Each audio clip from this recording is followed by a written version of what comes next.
Buenas tardes, mi nombre es María Gabriela Pérez y soy responsable de conducir las operaciones de 4S Real Estate en Guatemala.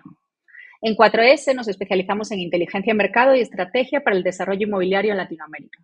Trabajamos con desarrolladores, inversionistas e instituciones para tomar decisiones más informadas y exitosas en sus proyectos, pero sobre todo trabajamos para hacer mejores ciudades.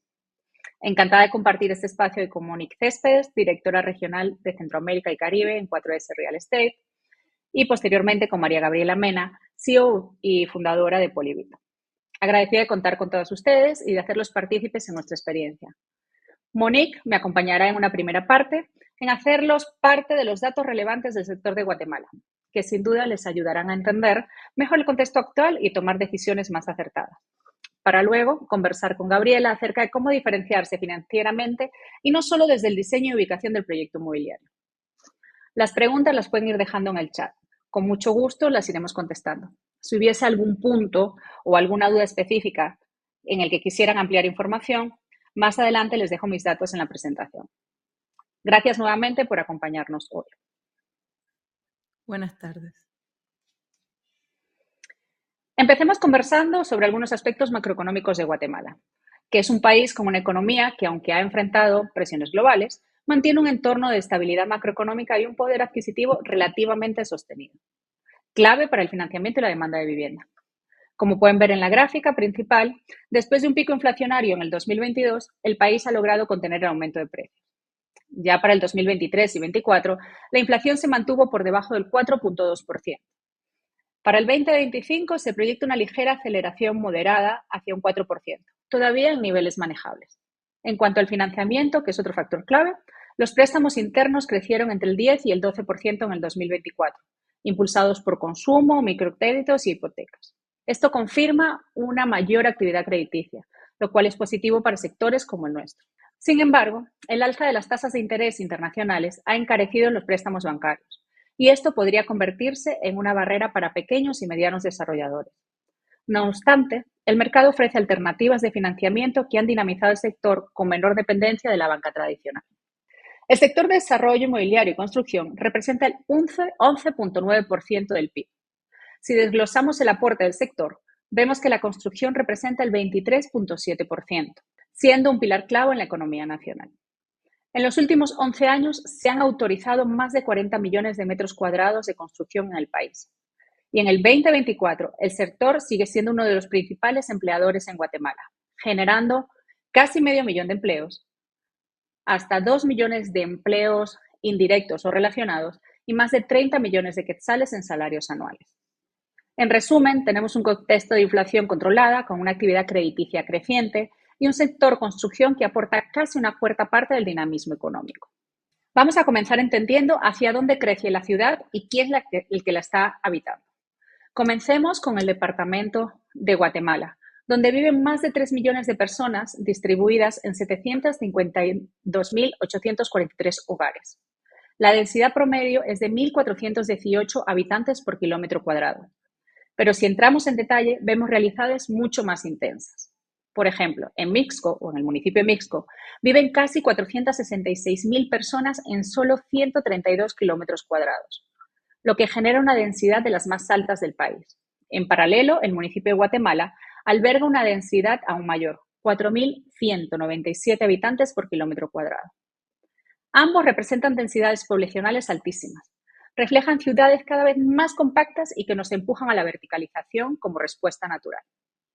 Si a eso le sumamos que ambos municipios tienen más de 360.000 hogares entre los dos, vemos una demanda real y urgente de vivienda funcional, accesible y conectada. Según los datos del Instituto Nacional de Estadística, Mixco está demostrando un crecimiento poblacional acelerado. Se proyecta que entre el 2018 y el 2030 crezca casi un 29%, alcanzando más de 600.000 habitantes. En contraste, el municipio de Guatemala mantiene una población casi estable desde el 2002. Esto nos habla de una ciudad que, aunque sigue siendo el núcleo principal, empieza a mostrar signos de saturación y menos espacio para su expansión. Pero no es solo cuántos somos, sino quiénes somos. El verdadero dato estratégico está en la edad de la población. Más del 54% de sus habitantes tienen entre 20 y 49 años. Es decir, estamos frente a una masa crítica de personas activas, jóvenes y en etapa de tomar decisiones importantes, desde mudarse por primera vez hasta comprar su primera propiedad. Mixco es hoy uno de los principales polos de crecimiento urbano en Guatemala.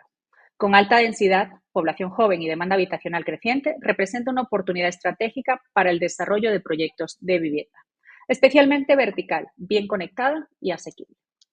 Ahora bien, entendamos que la dinámica del crecimiento urbano, la migración, marca una pauta a la hora de determinar qué diseño de vivienda vamos a tomar. Esta lámina compara el tipo y origen de la migración en dos municipios clave, Mixco y Ciudad de Guatemala. Saber de dónde vienen los nuevos habitantes nos ayuda a anticipar necesidades de vivienda, servicios y conectividad territorial. Aunque Mixco y Guatemala mantienen cifras de migración muy similares, las características de la migración en cada municipio muestran patrones muy diferentes. En el caso de Mixco, la migración es esencialmente intermunicipal. El 77% de los migrantes llegan desde otros municipios del mismo departamento. Esto sugiere que Mixco funciona como un municipio receptor de población metropolitana, probablemente por precios más accesibles o por que es un territorio en expansión. En cuanto a la migración nacional, Mixco recibe personas provenientes sobre todo de los departamentos del occidente y norte del país. En cuanto a migración internacional, destaca un 24% que proviene de los Estados Unidos, seguidos de El Salvador, Honduras y México. Este grupo puede tener componentes particulares en términos de compra de vivienda, envío de remesas y búsqueda de reunificación familiar.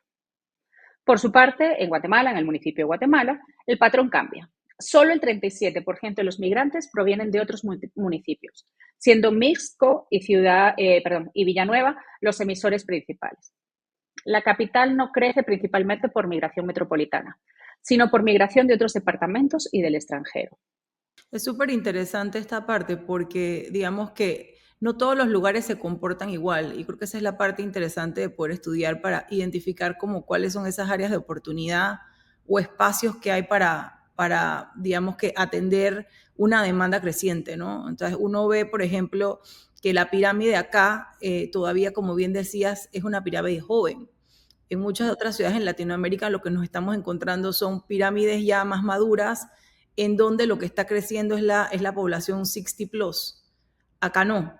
Entonces, es bien interesante porque obviamente allí, si nosotros, digamos que los desarrolladores le ponen la lupa a esto, pueden estar desarrollando el producto adecuado para estas nuevas generaciones, de la mano con el entender también en qué casos son movilidad social, que vienen de otros municipios, como decías, y bien en qué casos son realmente de otras zonas más retiradas, inclusive internacionales. O sea, todos esos factores son factores que nos van a ayudar deben ayudarnos a poder realmente plasmar ese producto inmobiliario que vaya de la mano con la demanda que hoy día existe, ¿no? A nivel global, la estructura de los hogares está cambiando rápidamente.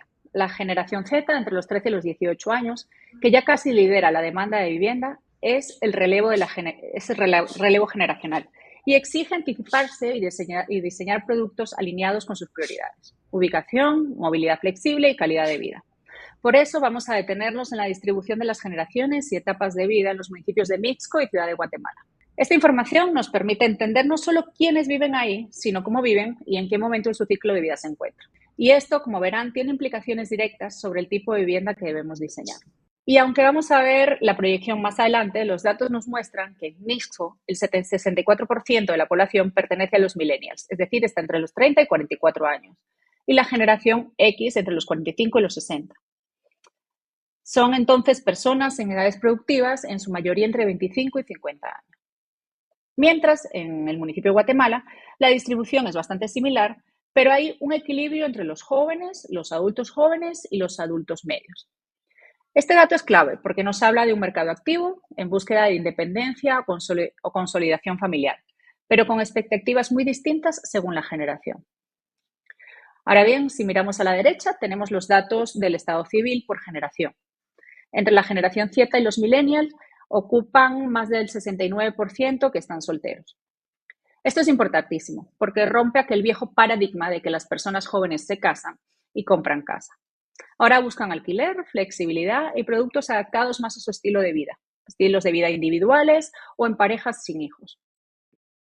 En cambio, Cuando pasamos a hablar de los adultos medios o de los baby boomers, que son adultos mayores, la mayoría ya está casada, más del 50%. Pero también aumenta el porcentaje de viudez y divorcios, especialmente entre los mayores. Aquí es súper interesante, Gaby, que fíjate que en Latinoamérica en general lo que son productos de renta, casi no hay producto de renta. Todo el mundo, digamos que diseña o piensa en los proyectos a la hora de conceptualizarlos hacia ese cliente que lo ven como el que va a comprar su primera vivienda.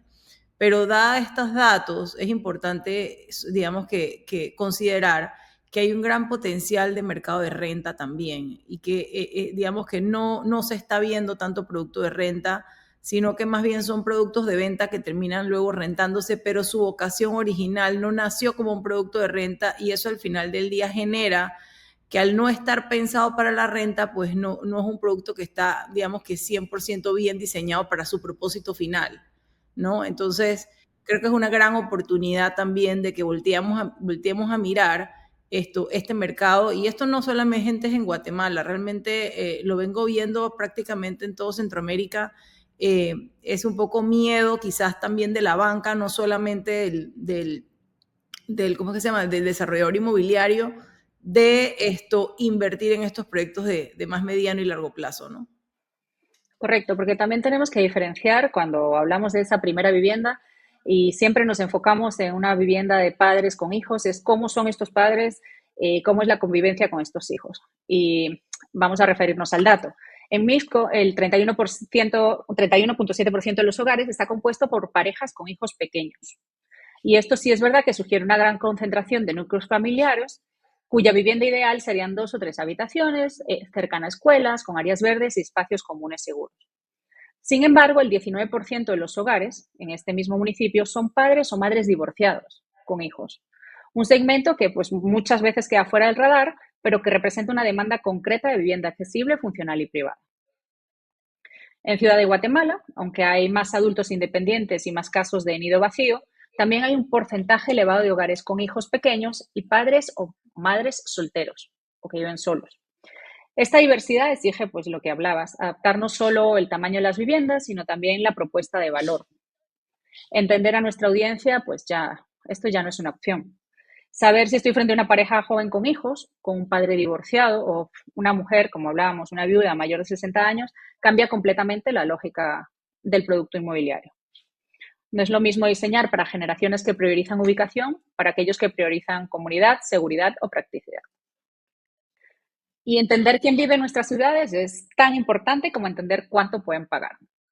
Aquí vemos la segmentación de los hogares por etapas de vida, en zonas específicas de Mixco, de la zona 1 a la zona 10, o tomamos, por ejemplo, las zonas 7 y 11 de Guatemala para hacer referencia. La visualización clasifica los hogares según su estructura familiar y su etapa del ciclo de vida, agrupándolas por categorías. Pues tenemos solteros, solteros adultos, DINCs, nidos vacíos, padres divorciados, familias con hijos pequeños.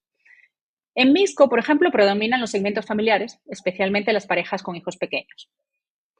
Y los padres o madres solteros con hijos entran entre el 15 y el 20% en promedio.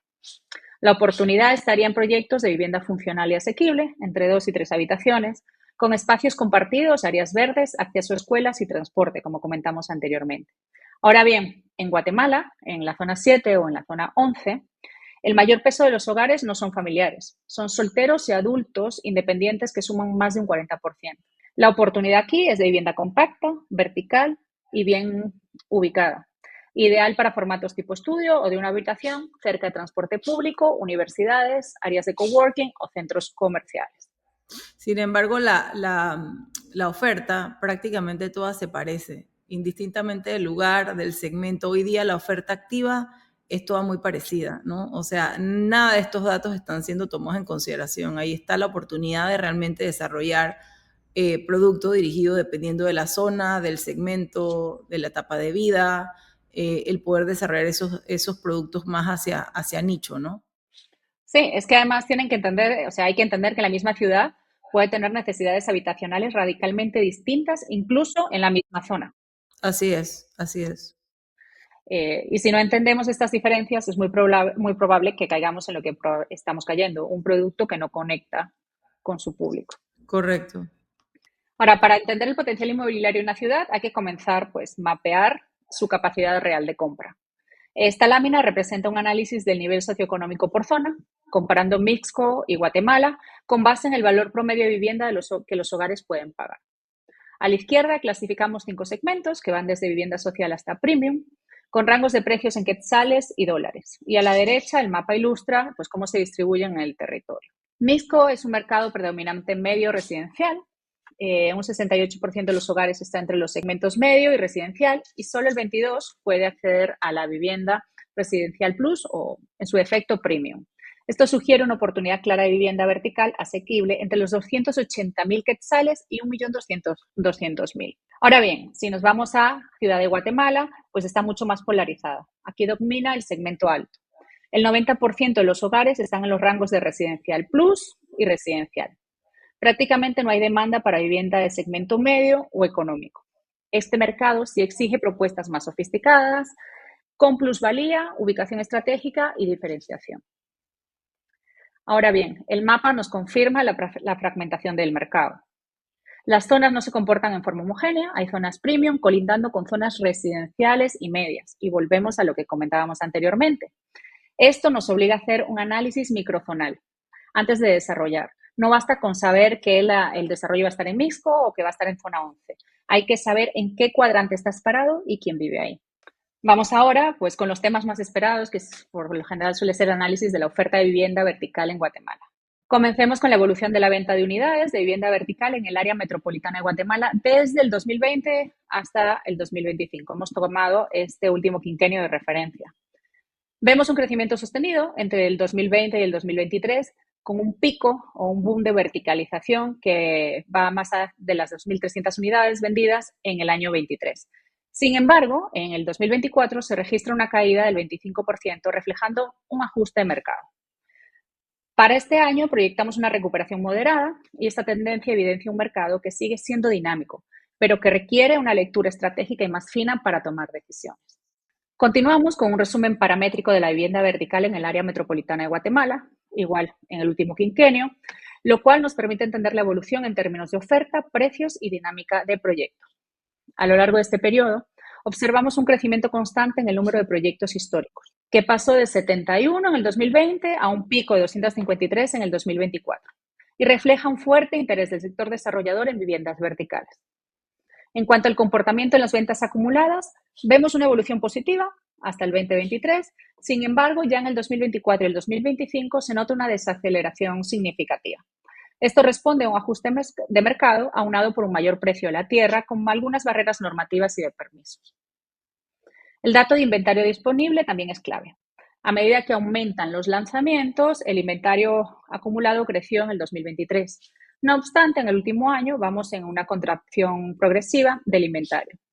Esto sugiere una menor entrada de nuevos proyectos y un posible reequilibrio del mercado hacia una oferta mucho más contenida y selectiva. En cuanto a precios, ¿sí?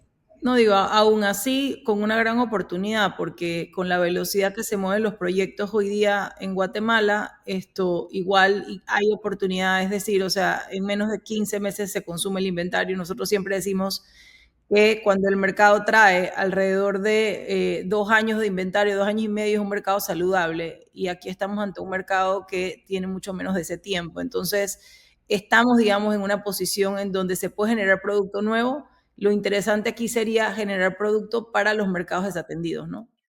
Correcto. Y bueno, para cerrar estos paramétricos, en cuanto a los precios, el precio promedio por unidad muestra una recuperación significativa de valor que se refuerza con un incremento sostenido en el precio por metro cuadrado, acompañado también de un aumento del tamaño promedio de las viviendas o de las unidades en el último año. Vamos a hablar entonces de las ventas por segmento y los inventarios. Aquí vemos 2 elementos clave: cómo se han comportado las ventas acumuladas por segmentos en los últimos 2 años y cómo han variado el inventario disponible en ese mismo periodo. Arriba a la derecha observamos la evolución de ventas acumuladas desde el primer trimestre del 23 hasta el primer trimestre del 25. El patrón más consistente es el segmento residencial plus, el que está en color celeste, Y hablamos entonces de proyectos que están entre el 1.250.000 quetzales a 2.700.000. Este lidera las ventas de forma sostenida en casi todos los trimestres. Le sigue el segmento residencial, que es el color mostaza, que parte de los 530.000 quetzales y que mantiene una presencia fuerte, pero muestra una ligera baja desde mediados del 2024. En contraste, los segmentos medio y económico, en rojo y rosado respectivamente, representan cifras mucho más bajas y con tendencia a la disminución en los últimos trimestres. Esto puede verse a varios factores. Primero, una menor capacidad de financiamiento o una menor disponibilidad de tierra urbana asequible para este tipo de proyectos. Ambos segmentos representan un reto no solo para Guatemala, sino también para Centroamérica. En el gráfico de abajo, las barras nos muestran la evolución del inventario acumulado en vivienda vertical. Observemos que el inventario alcanza su punto más alto el primer semestre del 2023, pero desde entonces, como venimos comentando, ha venido bajando progresivamente, especialmente a partir del 2024. En resumen, el mercado vertical, por lo que vemos, está mostrando señales claras. Se sigue vendiendo bien los segmentos medios altos, sobre todo en proyectos bien ubicados. Los segmentos bajos requieren replanteamiento tanto de diseño como de estrategia comercial. Y el inventario está bajando, lo que abre oportunidades para nuevos desarrollos, como comentaba Monique, siempre que estén bien enfocados. La clave es que ya no basta con construir verticalmente, hay que hacerlo estratégicamente, hay que hacerlo según la demanda real por segmento y la capacidad de pago del mercado objetivo. Pasemos ahora al análisis de precios por metro cuadrado. Y esta gráfica muestra cómo han variado los precios desde el primer trimestre del 2023 hasta el 2025. En el segmento premium, por encima de los 2.700.000, representado en línea verde es el más alto del mercado. Aquí, aunque ha tenido ciertas oscilaciones, el precio ha mostrado una tendencia general a la alza, cerrando el primer trimestre del 2025 en 22.985 quetzales por metro cuadrado, su punto más alto en el periodo. Esto pues, nos da a entender dos cosas. Una, que es un mercado exclusivo que no ha perdido valor, y dos, que tiene una demanda que, aunque limitada, sigue dispuesta a pagar por ubicación, diseño y exclusividad.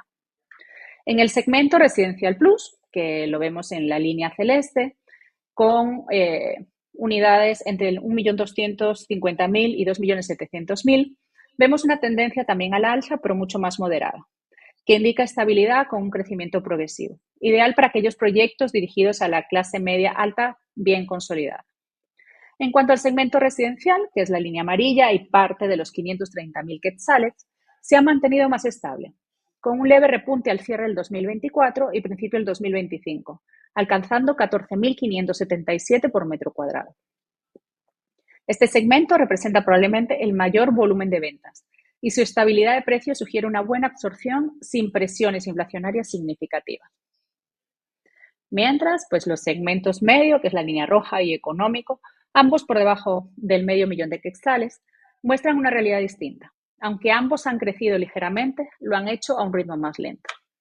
Recordemos que estos segmentos siguen siendo los más sensibles al precio, con menor capacidad de absorción si se encarecen. En resumen, el mercado muestra una tendencia general de estabilidad con incrementos moderados. El segmento premium se ha valorizado, el plus sigue en crecimiento sostenido y los segmentos medio y económico se ajustan con cautela. Y aquí tenemos una fotografía completa del mercado de la vivienda vertical en el área metropolitana de Guatemala. Vemos la concentración geográfica de la oferta activa. Actualmente se registran 237 proyectos verticales en venta, que en conjunto suman un inventario de 4.899 unidades disponibles. El precio promedio por unidad en inventario es de aproximadamente 1.300.000. El precio promedio por metro cuadrado es de 17.388 quetzales. El tamaño promedio de las unidades del inventario es de 76 metros cuadrados, lo que nos habla de una tendencia hacia unidades compactas, probablemente entre 1 y 2 habitaciones, en línea con la demanda urbana actual. Podemos ver una alta concentración de zonas céntricas en Guatemala, especialmente pues, en zona 10, zona 14, 15, 16 y 11, así como una creciente presencia en Mixco y Carretera El Salvador, donde predominan los desarrollos en precio medio y medio alto.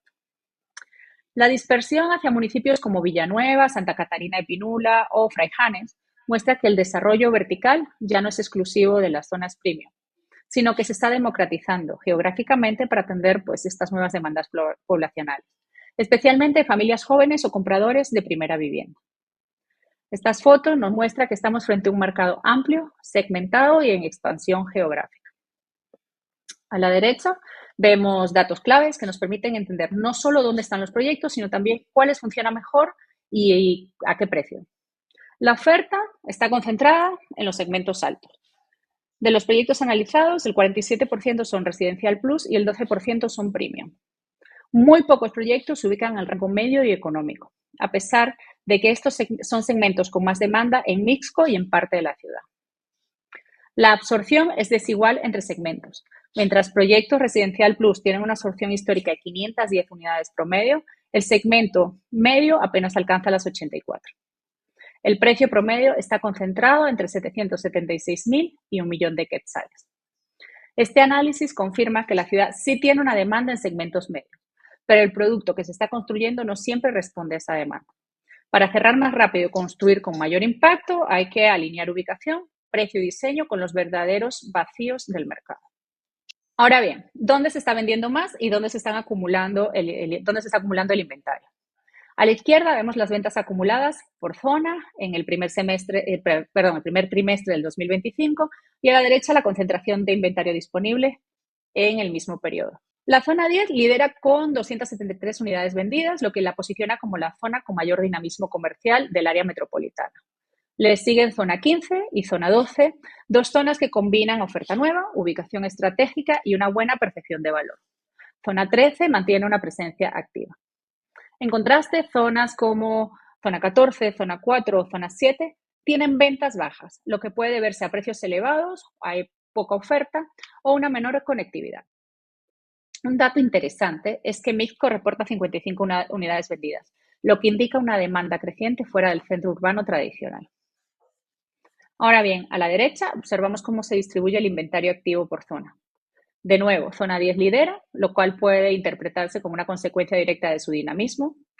Zona 13 y zona 15 también tienen una gran concentración de inventario, lo que nos alerta de una posible saturación en corto plazo si las ventas no siguen el ritmo. Y zona 14 y zona 16 tienen una buena cantidad de inventario, pero sus ventas no están tan altas, lo que sugiere una menor velocidad de absorción. En zonas como zona 12 o zona 17, el inventario es más limitado, pero las ventas son relativamente altas, lo que indica un buen desempeño comercial y posible oportunidad para nuevos proyectos. Zonas con alta venta y alto inventario, como zona 10 y zona 15, pueden sostenerse, pero necesitan diferenciación. Zonas con baja venta, pero alto inventario, como zona 14 o zona 16, pueden requerir campañas más agresivas o ajustes de precio. Y zonas con alta venta y bajo inventario, como puede ser zona 12 o Mixco, representan oportunidades claras para nuevos desarrollos. Con estos datos, el diseño de producto, la estrategia de preventa y la ubicación pueden dejar de ser un instinto y convertirse en una decisión siempre basada en evidencia. Veamos ahora qué tipo de unidades realmente se están vendiendo. Empezamos por el gráfico superior y vemos las absorciones por rango de superficie. Las cifras más altas se concentran entre los 55 y 85 metros cuadrados, con picos de absorción entre 65 y 69 y entre 50 y 64. Esto nos dice que el mercado está respondiendo mejor a unidades medianas, funcionales, probablemente de 2 habitaciones, ideales para familias pequeñas o parejas jóvenes. Al contrario, a partir de los 100 metros cuadrados, las absorciones caen drásticamente. De hecho, en superficies mayores a 150, las absorciones son casi residuales. Esto confirma una vez más que el grueso del mercado está en el segmento medio, eficiente en metros cuadrados. Ahora veamos el gráfico de abajo, las absorciones por rango de precio. Aquí también la historia es clara. Los mejores niveles de absorción están entre 200.000 y 800.000 quetzales. Más allá del millón de quetzales, las absorciones bajan significativamente y se vuelven marginales por encima del millón y medio de quetzales. Esto nos deja dos grandes aprendizajes. La demanda real está en productos de precio accesible y metraje eficiente, y se evidencia una desconexión entre lo que se está construyendo y lo que realmente se absorbe. Vemos aquí lo que es el inventario por funcionalidad. Lo primero que salta a la vista es que la mayor parte del inventario actual se concentra entre los 200.000 y el millón de quetzales. Solo en el rango de 200.000 y 300.000 hay más de 500 unidades disponibles y en el rango de 1 millón y 1.100.000 superamos también las 500 unidades. En términos de funcionabilidad, vemos que las viviendas de 2 y 3 recámaras dominan el inventario en casi todos los rangos, especialmente entre los de 300.000 y 1,5 millones. En cambio, las unidades de una recámara tienen una presencia significativa en los rangos de menor precio, especialmente entre 100.000 y 400.000. En contraste, las unidades más pequeñas de una recámara están muy poco representadas, a pesar de que una de las tendencias demográficas nos hablan de un crecimiento de hogares unipersonales o de parejas sin hijos. Sí, eso sí es bien relevante porque estamos haciendo poquísimo inventario, o sea, casi no hay producto en oferta de inventario de una recámara y definitivamente que la tendencia a través de las etapas de vida de las personas y las edades que tienen nos señala que deberíamos estar haciendo producto para justamente ese segmento, por lo menos en Ciudad de Guatemala. Sí. También observamos una baja participación de productos económicos, aquellos que están por debajo de los 400.000 quetzales, y una acumulación creciente de inventario por encima del 1 millón de quetzales, lo que sugiere que el producto ofrecido pues, no está alineado con la capacidad real del mercado. Es Sí, importante notar, ¿sí? no, digo, se ve que hay bastante todavía producto de 3 recámaras en el mercado, ¿no? Sí. Sí, también hay unidades con 4 recámaras, aunque su oferta es mínima y se concentra en rangos por encima del 1.300.000 quetzales. Realmente lo que nos confirma es que el mercado está muy orientado a familias pequeñas o parejas jóvenes y se debe de alinear con la dinámica poblacional que vimos antes. Sí, o sea, ahí lo que estamos diciendo, o sea, que es básicamente hoy hay una oferta que no es que no se vaya a consumir, pero va a ser lenta, digamos, su consumo porque no va alineado con el mercado. Entonces, los nuevos desarrolladores, si siguen haciendo productos grandes, va a hacer que se ponga mucho más lento la velocidad actual de los proyectos activos. Entonces, refiriéndome más que todo a productos de 3 y 4 recámaras, ¿no? Que son bastante Correcto. grandes. Hay que irse directamente a repensar, no sé, los proyectos que estén ahorita mismo diseñando, que sean en Ciudad de Guatemala, venir más dirigidos hacia ese producto más pequeño, más flexible, más dinámico, específicamente para personas jóvenes, que es lo que ha venido saliendo en toda la data hasta ahora, ¿no? Correcto. Y lo vamos a ver ahora. ¿Dónde está la oportunidad real en el mercado de vivienda vertical en Guatemala? Y lo que vemos aquí es la estimación de demanda de la ciudad, representada por la curva azul. Cada barra muestra la oferta actual dividida en unidades vendidas, que es el verde claro, y el inventario en verde oscuro. Entonces, todo este espacio que vemos es la oportunidad de desarrollo. La barra blanca, en cambio, refleja la brecha que hay, o sea, es lo que estamos hablando, entre la demanda teórica y la oferta real, es decir, la oportunidad del mercado.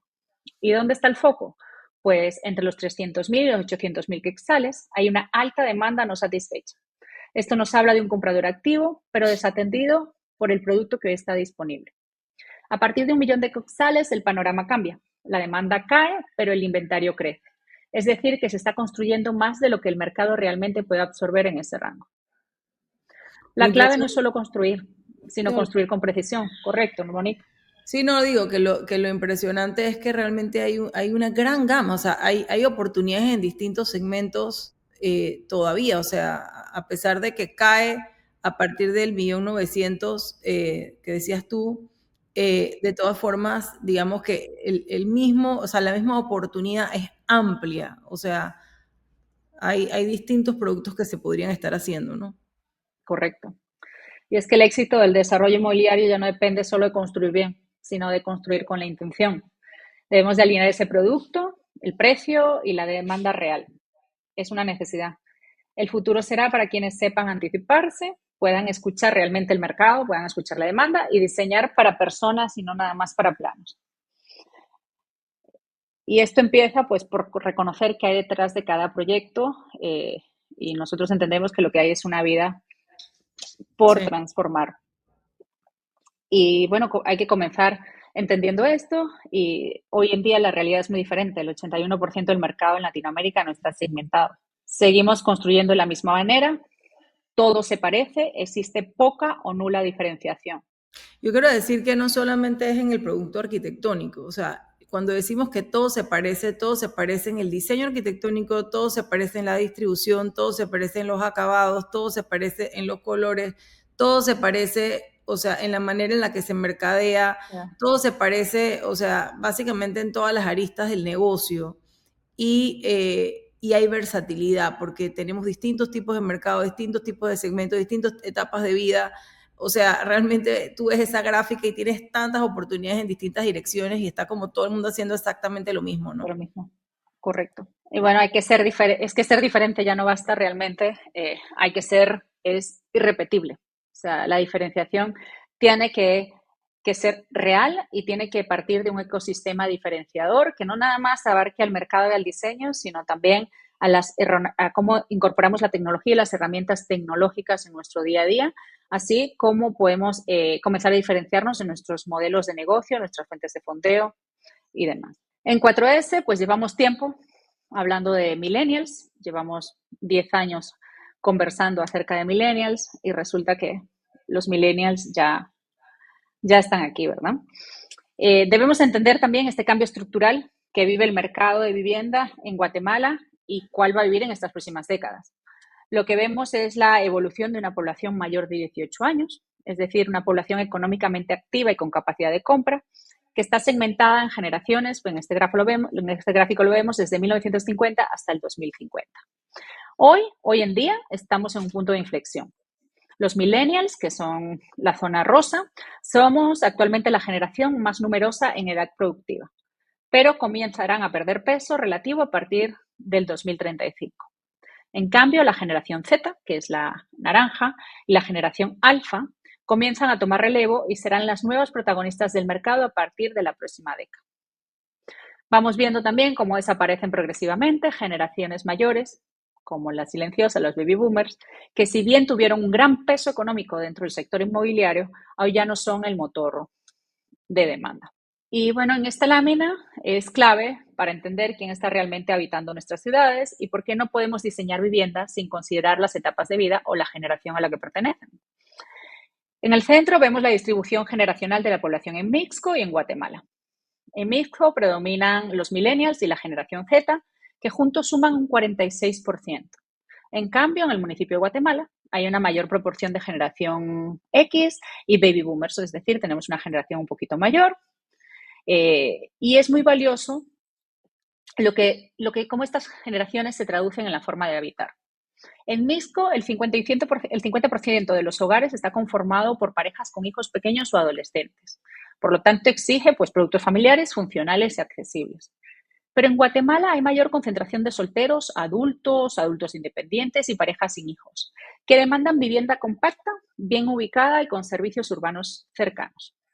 Si vamos todavía un paso más allá, los datos del Estado civil por generación nos revelan que el 65% de la generación Z y los millennials están solteros, lo que implica muchas más decisiones de compra que muchas decisiones de compra no se dan desde el punto de vista familiar, desde crear hogar, sino desde lo individual. No es lo mismo vender una familia que a un joven soltero y no todas las zonas tienen un mismo ciclo generacional. Y bueno, pues mientras unos hablen todavía de millennial, resulta que la generación Z ya está ahí y los desarrolladores estamos llegando al futuro ya con una década de retraso, ¿verdad? Sí, creo que de la parte de los millennials que mencionabas y bueno, ahora generación Z consumen tan diferente. Ellos son los del Netflix, los que están acostumbrados a través de plataformas a un clic realmente obtenerlo todo, ¿no? Entonces, nosotros todavía no vemos incorporado en muchos de nuestros proyectos en Latinoamérica, no se ve la presencia de tecnología. Yo siempre comento que hoy día las generaciones, ahora ellos ya no es tanto el ir al gimnasio, ahora son aplicaciones en las que pueden ir a distintos gimnasios en distintas ciudades o en distintos lugares donde estén, porque están afiliados a una plataforma. Y así es para todo. Esa mentalidad que es una mentalidad que digamos, es completamente diferente, hay que incorporarla en los proyectos y nosotros estamos viendo que hay muy poca tecnología hoy día, realmente. Los proyectos no están incorporando, digamos que esta mentalidad de estos consumidores en nada de su producto, ni en el producto arquitectónico, ni en el producto financiero, ni tampoco en las amenidades o la forma en la que utilizan las amenidades. Entonces, hay una gran oportunidad de entenderlos y poder de ahí en adelante diseñar para esos mercados, ¿no? correcto. Y es que en esta lama vemos una radiografía todavía más rápida y muy poderosa de cómo evolucionará este perfil de la población mayor de 18 años en Guatemala durante la próxima década. Es decir, quién estará tomando esas decisiones de consumo, de crédito y de vivienda. En el 2025, el mercado está liderado por millennials, con 4.1 millones de personas, seguido muy de cerca por la generación Z. La generación X, aunque todavía activa, representa una minoría y seguirá en descenso, ¿verdad? Pero ya para el 2035 el cambio generacional se hace mucho más evidente. Entran con fuerza los alfa, es decir, quienes son los niños y adolescentes, personalmente nuestros hijos. La generación Z se convierte en grupo dominante, con casi 4 millones de adultos activos, aunque esta generación Z ya está empezando a comprar y además compra con particularidades diferenciadas de los millennials. Esta generación Z, por ejemplo, es una generación que tiende mucho más a la vivienda por inversión. Y finalmente, en el 2035, pues los millennials se estabilizan y la generación X sigue perdiendo peso. ¿Pero qué significa esto? Pues realmente que en solo 10 años el mercado estará liderado por jóvenes que nacieron después del 2000, que tienen otras referencias, tienen otras prioridades y otras posibilidades económicas. Si hoy estás diseñando un proyecto inmobiliario con producto financiero o una campaña comercial, recuerda esto. El cliente que más crecerá no se parece al cliente que conoces hoy. Y si te anticiparse ese cambio generacional no es optativo. Es la única forma de mantenerse vigente. Por eso, seguir enfocándonos en la generación equivocada es el error. La generación Z no es el futuro, o sea, ya es el hoy. Sí, creo que es el tema de estar siempre un paso adelante, ¿no? O sea, ¿qué pasa? Que yo siempre pongo el ejemplo de en la época en la que todos estamos, o sea, yo digo siempre, hace 20 años atrás nadie sabía lo que era una comida orgánica o una comida gluten free o lactose free o vegana, o sea, eso no eran opciones en un restaurante. Hoy día realmente las empresas que supieron anticiparse a todas estas alergias, yo conozco varias, hoy ya están haciendo mucho negocio porque supieron, digamos, incorporarlo. Y así mismo pasa en el segmento inmobiliario. Hay que recordar que en esta industria hoy empezamos a conceptualizar lo que va a estar entregado, digamos que en 3, 4, 5 años. Entonces uno está como anticipándose, tenemos que anticiparnos todo el tiempo porque si no terminamos entregando productos que ya están obsoletos. Entonces, solo entendiendo hacia dónde va el mercado, hacia dónde va la tendencia, hacia dónde va el consumo, las etapas de vida, cómo consumen estas personas, es la única manera que nosotros podamos de alguna forma sacar nuestra bola de cristal, ¿verdad? Y anticiparnos hacia lo que viene para que cuando el producto finalmente se entregue, pues sea un proyecto que esté vigente y que todavía se pueda colocar de buena forma, ¿no? Obvio, porque nosotros hablamos de 10 años, a lo mejor esos 10 años nos parecen mucho, pero si lo contamos en desarrollos, son 2 desarrollos, 2 proyectos. Sí. O sea, de aquí a 2 proyectos ya la generación de compra habrá cambiado. Totalmente. Bueno, en 4S entendemos que el desarrollo inmobiliario pues, siempre debe alinearse, como venimos hablando Monique y yo hasta el momento, con las distintas etapas de vida y las necesidades del consumidor. Y en esta lámina se muestra el ciclo inmobiliario por producto, desde la renta estudiantil hasta el assisted living. Cada uno de estos productos está delimitado por múltiples tribus, grupos de personas pues, que comparten intereses, estilos de vida, capacidades económicas y formas de tomar decisiones. Esto nos permite a nosotros diseñar productos mucho más acertados, alineados no solamente con la oferta y la demanda, sino también con el perfil psicológico y sociodemográfico del comprador. Así dejamos de hablar solo de metros cuadrados para hablar de personas y de sus aspiraciones. Vamos a ver qué mueve realmente al comprador de vivienda y cómo debemos ajustar nuestros procesos de venta según su perfil. Los gráficos circulares muestran los resultados de estudios recientes sobre la intención de compra de vivienda vertical en el municipio de Guatemala y en Mixco. En el municipio de Guatemala, el 65% de las personas compra vivienda para habitar o reubicarse, mientras que el 35% lo hace como inversión. En Mixco, esta intención es aún más clara. Un contundente 85% compra vivienda con el objetivo de habitar. Esto nos confirma que el mercado principal es residencial y no especulativo. La mayoría de los compradores busca hogar y no rentabilidad. En el gráfico inferior vemos que el 70% en Guatemala y el 80% en Mixco están comprando su primera vivienda. es decir, compradores que vienen con mucha ilusión y con mucha incertidumbre también. Ahora bien, no todos los compradores son ni piensan igual. Se identifican 4 tipos de comprador y lo más importante es qué los motiva y cómo hay que venderles. En una primera compra, es su primer hogar, tienen una carga emocional enorme y está ansioso por lograrlo. Aquí la venta debe ser emocional, con storytelling, visualización de estilo de vida y acompañamiento. En el puesto 2, o sea, en el segundo ranking, tenemos el comprador experimentado. Ya ha pasado por el proceso, conoce los riesgos, debilidades y tiene preguntas muy técnicas. Necesita una venta mucho más racional, basada en planos, garantías, mantenimiento y eficiencia. Y después tenemos 2 tipos de inversionista. Tenemos el inversionista patrimonial, que compra para alquilar y obtener renta fija a largo plazo. Se convence pues con una mezcla de argumentos emocionales y financieros, estabilidad, plusvalía o de una demanda sostenida. Y el inversionista especulativo, que piensa a corto plazo. Compra para revender y para generar utilidad. Aquí la venta debe ser muy financiera y directa, con ROI, absorción, etc. No existe un solo tipo de comprador y por lo tanto no puede haber un solo tipo de venta. Entonces, la era del inversionista tipo terminó y bienvenidos pues al comprador con identidad. Tradicionalmente hablábamos de un inversionista típico como si fuera un solo perfil, alguien pues muy racional, muy calculador o muy interesado únicamente en la rentabilidad. Pero esta lámina nos muestra una verdad distinta. La era del inversionista tradicional terminó y hoy los compradores invierten por múltiples razones y de identidades cada vez mucho más diversas. En el gráfico de la izquierda vemos una galaxia de perfiles de inversionistas, desde planificadores de retiro hasta inversionistas híbridos, nómadas digitales, exploradores urbanos. Cada uno invierte, ¿sí? No, yo decía, lo interesante aquí es entender que dentro de cada nicho de mercado luego vienen micronichos. Y es la parte que quizás todavía no se entiende, digamos, a través de los desarrolladores, ¿no? Porque aquí estamos viendo cómo aplica para, digamos, los distintos tipos de inversionistas. Pero esto, si nos vamos al 60 Plus, dentro del 60 Plus también hay un montonón de personas que consumen productos de más de 60 años con distintos intereses, de acuerdo a la etapa de vida que están viviendo, a pesar de que entran en una categoría.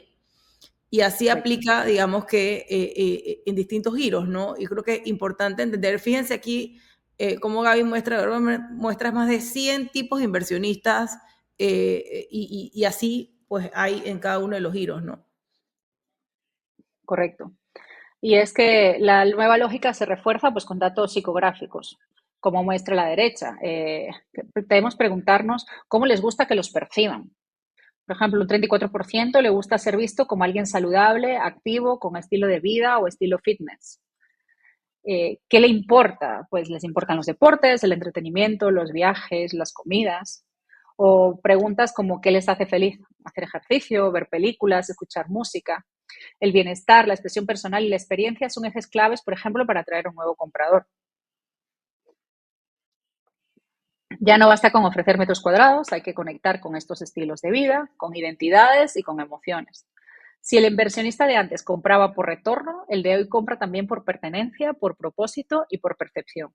Y eso en marketing y diseño de producción lo cambia todo.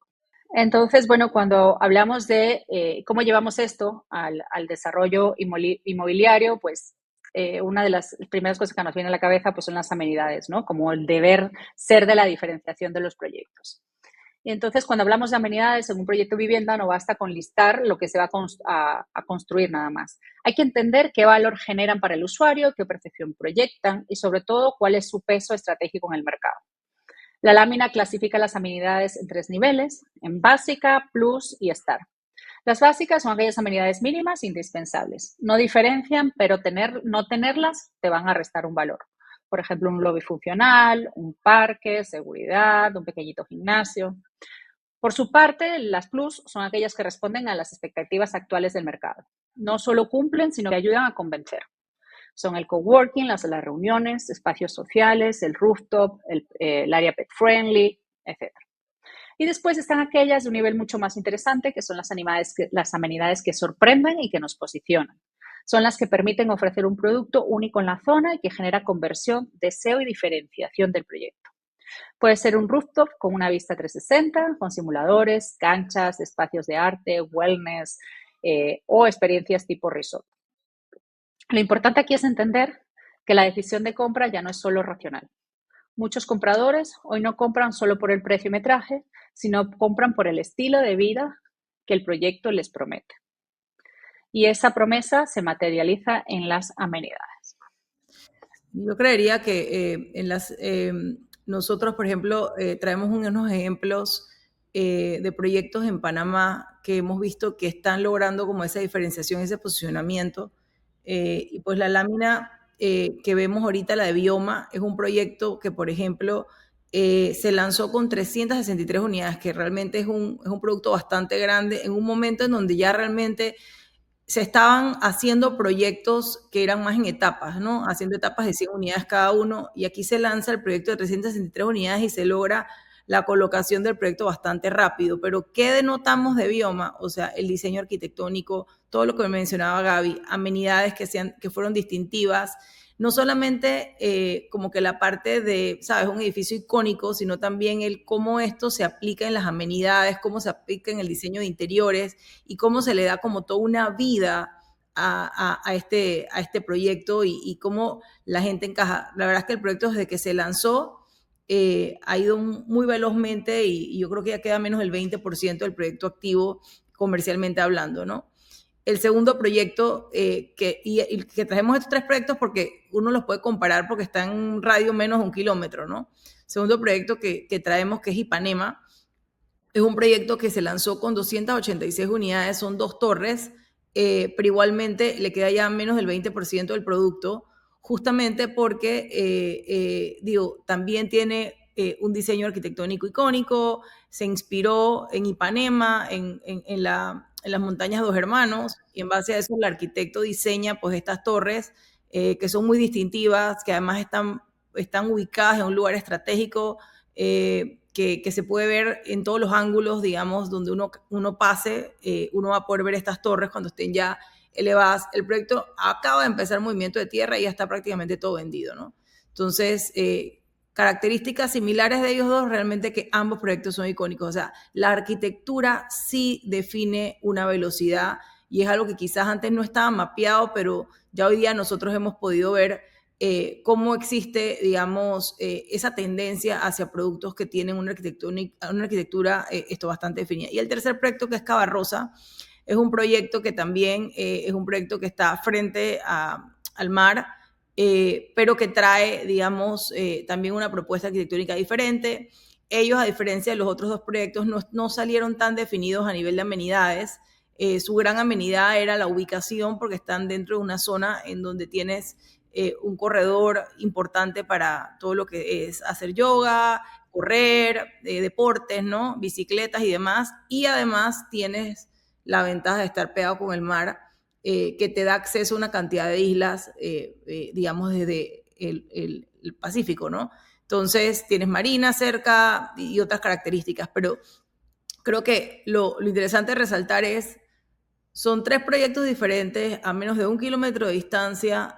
Los 3 han estado en el top tier de ventas, características que realmente los hacen diferentes, principalmente fachada arquitectónica, amenidades y realmente entenderle bien a quién es el mercado que están atendiendo, ¿no? Creo que son características que vale la pena rescatar, porque de lo que hemos estado viendo en Guatemala, pues hay todavía esa oportunidad de desarrollar proyectos que sean todavía mucho más disruptivos.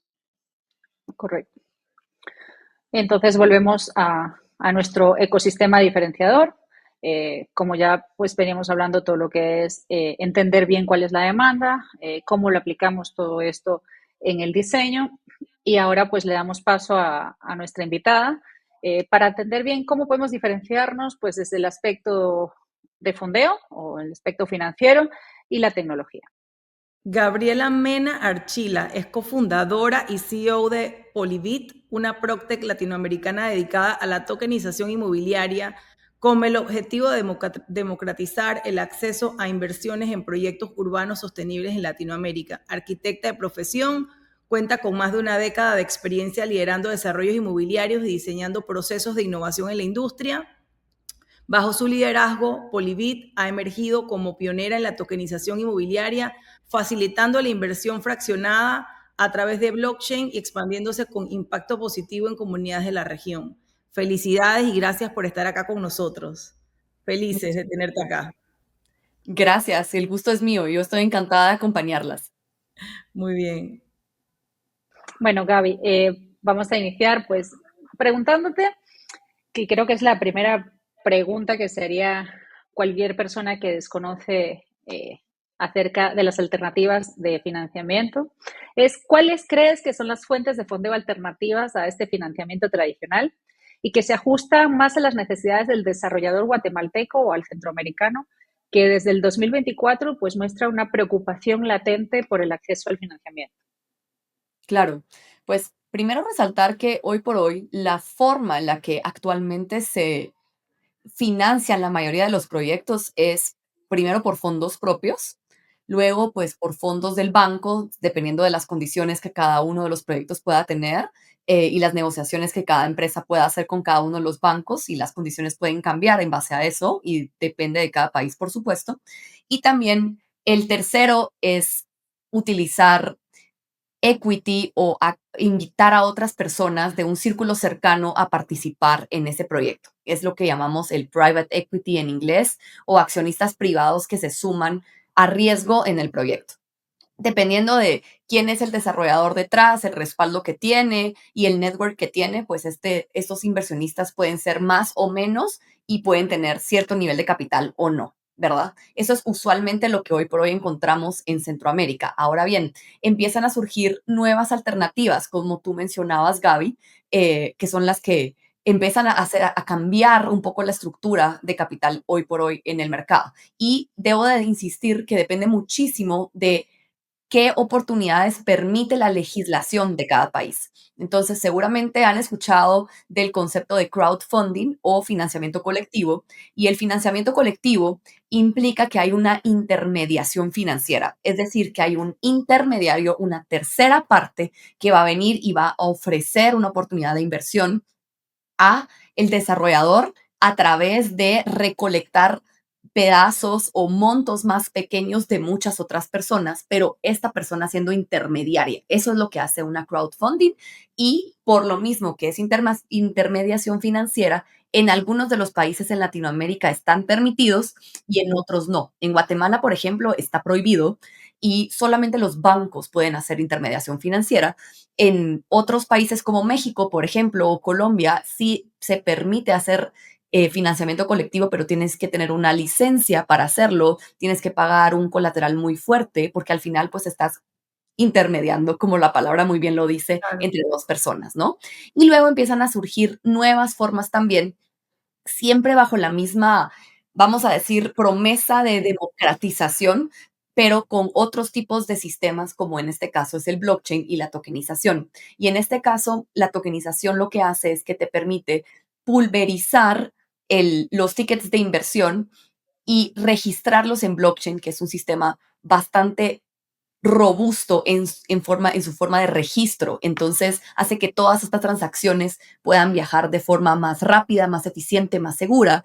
Y de la forma en la que lo puedes hacer es que pueden haber empresas que hoy por hoy lo están haciendo como siendo un marketplace y prácticamente lo que están haciendo es tokenizando una crowdfunding, o pueden hacerlo como lo estamos haciendo desde Polybit, que es una infraestructura que damos a los desarrolladores para que puedan hacer esa gestión de forma directa y no incurrir en hacer intermediación financiera, ¿verdad? Y bueno, seguro estarán saliendo nuevos sistemas, pero hoy por hoy esos son dos que ya están en el mercado disponibles. En tu experiencia, ¿cuál dirías tú? O sea, yo sé que está el reto de la legislación por país, como bien lo mencionaste, pero ¿cuál dirías tú que es el mayor reto que tenemos? O sea, yo a primera mano puedo pensar que está en la mentalidad del desarrollador pensar que quizás es muy complicado o inclusive de la persona inversionista. Se me ocurren como muchísimas cosas, pero ya con tu experiencia tú nos podrás decir mejor cuál es el reto más grande que, digamos, que hoy ustedes han enfrentado. En cuanto a la tokenización en sí, te diría que son dos cosas. Primero, por supuesto, la legislación. Al final, en este tema todavía estamos en una etapa muy temprana en legislación. El Salvador ya tiene una legislación y ha marcado la pauta en la región. En Guatemala, a través de la Asociación Blockchain, ya se presentó también una primera iniciativa de ley que ya está siendo revisada a nivel de Congreso. O sea, ya se está haciendo un drafting de la ley en el Congreso, entonces eso es un buen avance, y los demás países ya están en alerta en este tema, como Panamá también, por ejemplo. Sí. Entonces, no cabe duda que vendrá ese cambio también a nivel legal, sin embargo, sigue siendo un reto. Y por el otro, te diría que es una barrera normal de cualquier otra innovación tecnológica, que es adopción y educación. Estás hablando de algo nuevo que tiene un Sí. concepto técnico y complejo significativo que tiende a confundir a las personas por pensar que al ser tecnológico pierda sustancia, y creo que ahí es donde está la principal brecha, ¿no? Al final de cuentas, lo que estás haciendo a través de la tecnología es habilitar, potenciar, pero la sustancia de lo que estás ofreciendo sigue siendo importante. ¿A qué me refiero con esto?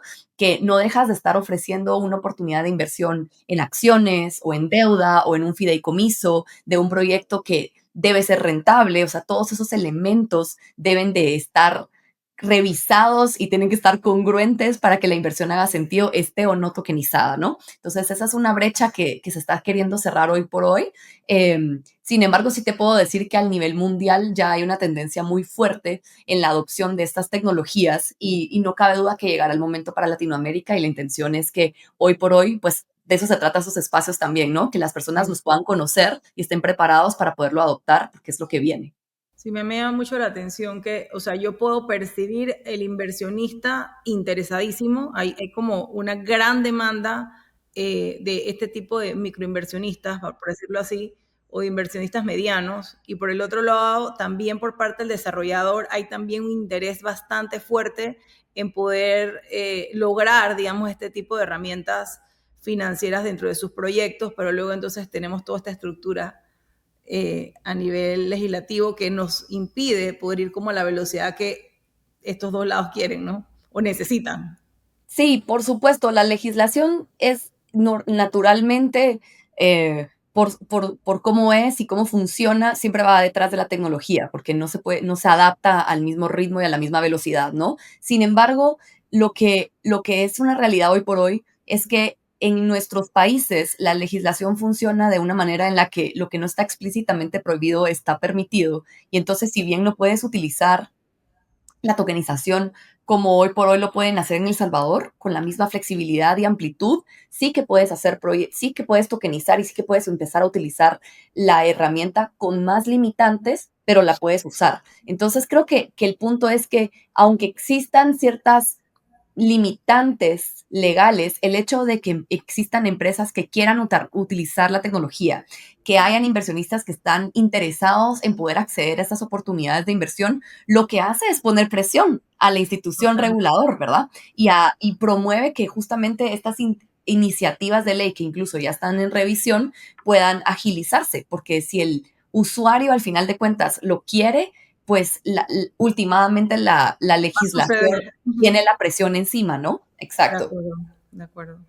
Gaby, mira, venimos hablando desde hace un ratito, Monique y yo, de todo lo que es el tema de la diferenciación o del modelo de diferenciación, pero también de cómo ha cambiado el perfil del inversionista. Y me gustaría saber qué perfil de inversionista está viendo con mayor interés la tokenización. Esa es una excelente pregunta.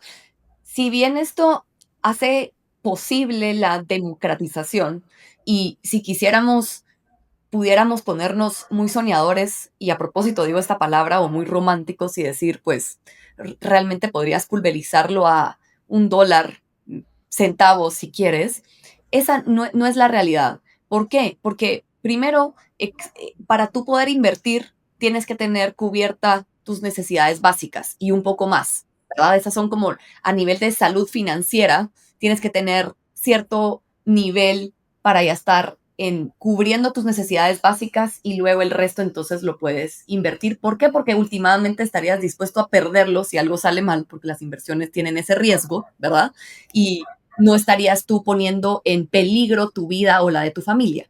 Entonces, eso descarta una gran cantidad de personas que hoy por hoy no viven lamentablemente en esas circunstancias, ¿cierto? Entonces, quisiera como rescatar ese punto porque sí, es cierto, la tecnología puede llegar a ese punto, pero realmente hay personas que simplemente en este momento no es una realidad para ellos. Ahora bien, el poderlo abrir a un campo de acción mucho más grande al que hoy por hoy está sin tener que llegar a esa base de la pirámide, sí, por supuesto que se puede dar y últimamente llegará. Sin embargo, ahí la brecha no es un tema de poder económico, es un tema de educación financiera.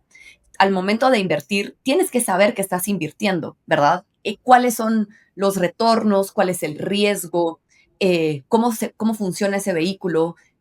¿Cómo está funcionando? ¿Cuál es el contexto del mercado inmobiliario en el país en el que estás invirtiendo? Tienes que poder tener el suficiente criterio para tomar esas decisiones. Ahora bien, si yo te digo que para que tú empieces en ese proceso de educación, como en todo, hay que empezar, y para poder empezar, antes tenías que tener 100,000, 500,000 dólares y ahora puedes empezar con 5,000, pues sí, definitivamente muchas más personas pueden probar y muchas más personas podrían incluso fallar en ese proceso de aprendizaje de una manera más fácil, ¿no? Entonces, ¿quiénes están buscando hoy por hoy? Te diría que todavía es un nivel sofisticado, pero muchas más personas de los que hoy por hoy ya están buscando inversión y entonces ahora tienen esta oportunidad, ¿verdad? Me he topado con muchos guatemaltecos que me han preguntado si ellos pueden invertir, incluso en países como México, en el que hemos tenido proyectos habilitados, y la respuesta es sí, sí lo puedes hacer. No hay una limitante de país, no hay una limitante de física, ¿verdad? Y tampoco de montos, siempre y cuando el proyecto lo permita. Entonces, las personas que ya están buscando invertir, sí, por supuesto, tienen mucho más facilidad a este tipo de cosas, pero te diría que sigue siendo todavía un nivel más alto porque simplemente por un tema, insisto, de educación. de educación. Y ya como para cerrar, ¿por qué consideras dale una razón a un desarrollador, ¿verdad? Que es un sector que todavía está muy acostumbrado al lápiz y al papel, es un sector muy tradicional. ¿Por qué deberían de comenzar a diferenciarse en su modelo financiero y no solamente en el diseño o la ubicación del proyecto? ¿Cómo venderías tú la tokenización a un desarrollador que es eh, por característica tradicional en su financiamiento? Claro, me encanta tu pregunta porque esta empresa yo la empecé justamente porque yo trabajé en desarrollo inmobiliario, conozco ese problema de primera mano y la realidad es que la estructura financiera no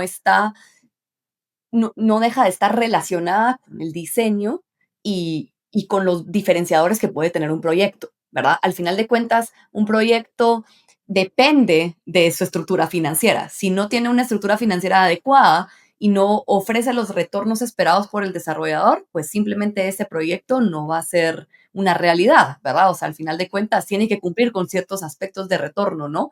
Entonces, ¿qué pasa en un mercado en el que cada vez hay más competencia? La tierra cada vez está más cara,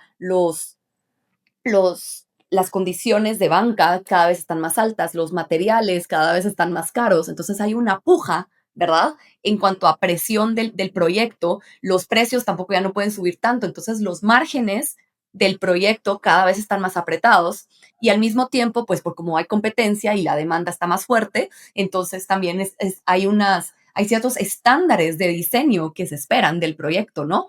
De cierta calidad de materiales, ciertos tipos de ambientes, entre mejor conectados estemos a la ciudad, entre mejor calidad de vida ofrezcamos cada vez, el usuario tiene más conciencia de estos elementos y esos elementos de sostenibilidad, de calidad urbana, de espacios públicos y de incluso calidad de proyecto per se, cuestan dinero. Y al final todo eso lo que hace es presionar, presionar, presionar el margen del desarrollador a nivel financiero, ¿no? Entonces, en la medida que tú puedes tener acceso a financiamiento más barato, de forma más accesible, más rápida, sin perder control de tu proyecto, sin perder y sin volverte loco porque no lo vas a poder gestionar, entonces lo que haces es flexibilizar tu estructura de capital y por ende Oxígeno. tener mejores retornos y hacer viable ese proyecto con mejores condiciones a las que lo podrías hacer en un mercado competitivo. Entonces, más bien la pregunta sería al revés. ¿Por qué no quisieras tener capital más rápido y más fácil en tu proyecto para ser más competitivo? 100%. O sea, generas este oxígeno al desarrollador que se necesita, sobre todo por todo lo que hemos venido hablando de la complicación que se ha dado, especialmente con la banca, ¿no? O sea, cada Así vez es, es más difícil accesar al crédito, más complejo, te cuesta más, o sea, creo que al así es, final esto sin duda es ese oxígeno que necesita para poder darle velocidad, porque una de las cosas que siempre yo digo es que el cliente final quiere ir a comprar el pan caliente. Eso quiere decir que el proyecto tiene que estar listo lo más rápido posible, porque si no, pues básicamente se distrae, se va en otras cosas, invierte en otra cosa, se gasta la plata, lo que sea, y así termina es. entonces no teniendo. Entonces sí se requiere de verdad el poder tener la velocidad y bueno, hay desarrolladores que podrán tener capital ahí ya por años o por lo que sea, experiencia o lo que sea que ya tienen, pero hay muchos desarrolladores quizás más en el rango mediano que sin duda este oxígeno que le proporciona esta, digamos, esta forma, le da todo el respiro que necesita para poder realmente darle la velocidad al proyecto y ser exitoso, porque el proyecto puede tener, de verdad, la mejor fachada del mundo, los mejores acabados del mundo, todo, pero si la construcción no es lo suficientemente veloz, el proyecto se vende 5 veces. Claro. Además, recordémonos que también esa presión bancaria afecta al usuario final. Y entre más altos son tus precios, menos está dentro del poder adquisitivo del cliente. Entonces, ya no se vale solo trasladar ese costo al cliente final y pretender que vamos a poder seguir inflando los precios. Es No puedo. imposible, simplemente te sales. Eso es lo que ya está pasando en México, por ejemplo, ¿verdad? Los precios se salieron del poder adquisitivo del cliente y ahora los desarrolladores no tienen cómo vender sus proyectos porque ya los clientes no pueden acceder al crédito para comprar su inmueble. Entonces, eso no, últimamente eso rompe en la cadena para todos. Y ahí es donde se rompen las burbujas inmobiliarias, ¿no? Que no queremos llegar a eso. Entonces, el hecho de poder flexibilizar tu cap table te permite mantenerte competitivo, incluso para aquellos que tienen el capital, porque se vuelve un concepto de costo de oportunidad. Tú no quieres tú quieres que tu dinero rinda lo mejor posible y entonces puedes estructurar a nivel de capital tu proyecto de manera que tú tengas los retornos que esperas y cubras los retornos que otros pueden esperar que probablemente sean menos de lo que tú esperas. Y así Buenísimo. el proyecto también se vuelve viable y tú pones en riesgo menos capital. Al final de cuentas, sí es una opción importante a nivel de costo de oportunidad por eso mismo. Todos ganamos ahí todos Exacto. ganamos. Muy bien. Muchísimas gracias por tu participación, realmente muy agradecidos por tu tiempo, por aportar a esta plática del día de hoy. Y bueno, esperamos poderte ver pronto en otras colaboraciones. Así que nada, agradecerte nada más tu participación. Muchas gracias, Gaby. Muchas gracias a ustedes. Fue un gusto compartir con ustedes. Gracias por tomarme en cuenta. Nos vemos pronto. Seguro. Chao. Un placer. Chao. Bueno, pues con eso cerramos nuestro panorama para la ciudad de Guatemala. Esperamos verlos pronto. Cualquier información o cualquier duda nos la pueden dejar en el chat y con gusto pues se la responderemos a la brevedad posible.